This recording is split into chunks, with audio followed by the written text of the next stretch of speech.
plans for the Premier League to return to action. Here's the latest of them. English football aims to resume season behind closed doors on June the 6th. Season would resume after initial 3-week mini pre-season starting on May the 16th.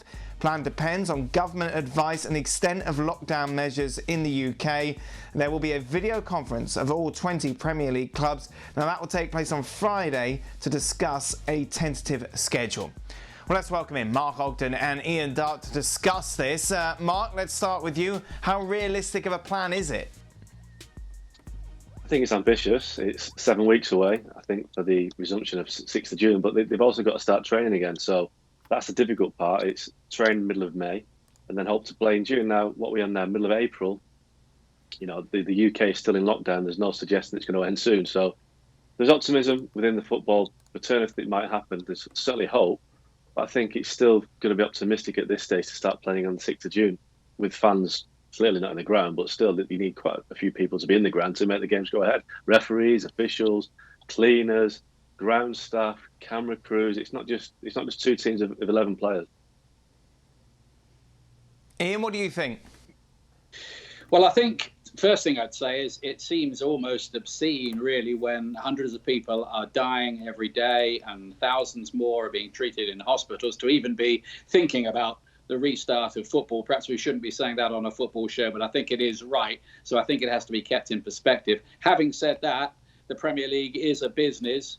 They do want to finish the season, but I think they can only do it when it is completely safe to do so, even behind closed doors, for all the reasons there that Mark just listed. It's not just the players. There's a lot of staff and a lot of other people working around the game, even if it is behind closed doors. So, yeah, I think it is ambitious, but I guess they have to have some kind of plan in case things do look a little bit better by then. But, you know, the players now, I wouldn't say they're out of shape, but they're a long, long way from being match sharp. And that's going to be a big problem as well, getting the players up to speed to play again after so long without playing.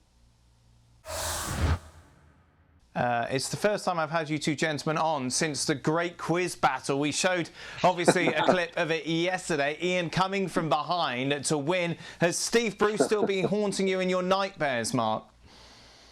Oh, unbelievable! Yeah, I still want a recount on that. I'm so sure that Neil Warnock got more. And Shane Long, you couldn't remember that Shane Long scored the fastest goal. And that was that was quite recent. Again, recent memory is hopeless. Ask me 20 years ago and it's fine.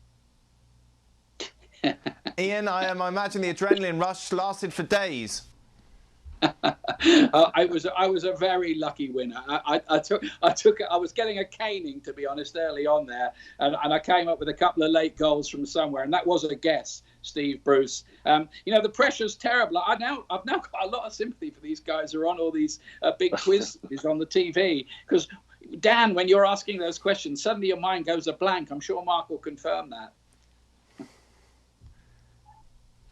There were tough questions as well. I recorded Don and Craig. I recorded Don and Craig today. We had to take it down to the junior edition because players don't remember anything and they were still terrible.